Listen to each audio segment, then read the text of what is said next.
Warren Buffett est un exemple légendaire de la manière dont la maîtrise des états financiers, à elle seule, peut permettre de prendre des décisions d'investissement de place mondiale. Buffett est connu pour réaliser des investissements de plusieurs milliards de dollars dans des entreprises, parfois sans visiter leur siège, rencontrer la direction ou commander une diligence stratégique approfondie. Sa raison? Les chiffres racontent l'histoire. Il croit que les états financiers d'une entreprise révèlent plus que n'importe quel argumentaire de vente, présentation brillante ou interview de PDG. Voici comment. Compte de résultats. Rentabilité durable, croissance régulière des revenus sur plusieurs années, marge bénéficiaire élevée et stable, résultats nets solides, même en période de ralentissement. Bilan. Solidité financière, faible niveau d'endettement par rapport aux capitaux propres, base d'actifs solides, notamment liquidités et créances, croissance des capitaux propres d'année en année. Tableau de flux de trésorerie. Véritable trésorerie. Pas de tour de passe comptable. Flux de trésorerie disponible. Comme un signe de création de valeur. Flux de trésorerie d'exploitation correspondant ou dépassant le revenu net. Éviter les entreprises avec des flux de trésorerie négatifs ou volatiles. En 1988, Buffett a investi plus d'1 milliard de dollars dans Coca-Cola, principalement en analysant leurs finances.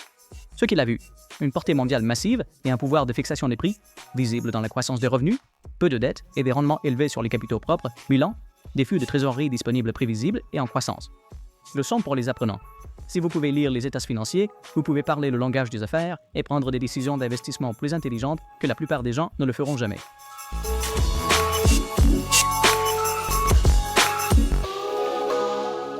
Les états financiers sont la base de l'analyse fondamentale. Ils offrent un résumé structuré de la performance et de la position financière d'une entreprise. Les investisseurs, les analystes et d'autres parties prenantes s'appuient sur eux pour évaluer la santé et la rentabilité d'une entreprise. Il y a 3 principaux états financiers que chaque investisseur devrait comprendre. Le compte de résultat, le bilan, le flux de trésorerie.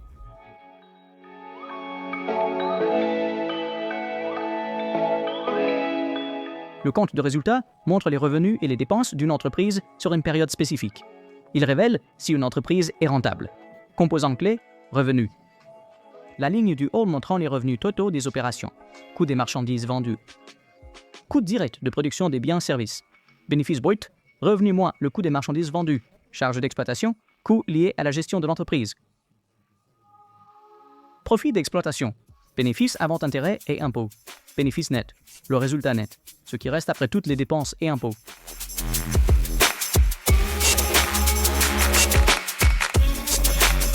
Le bilan fournit un aperçu de la situation financière d'une entreprise à un moment donné. Il suit l'équation. Actif égale signe passif plus capitaux propres. Section clé. Actif, ce que l'entreprise possède. Passif, ce que l'entreprise doit. Capitaux propres, intérêt résidual du propriétaire après soustraction des passifs des actifs.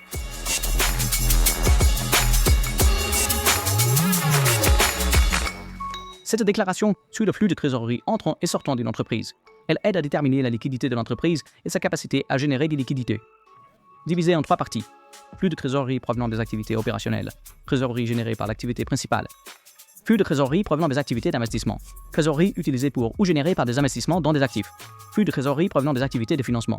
Trésorerie provenant de l'émission ou du remboursement de dettes ou de capitaux propres.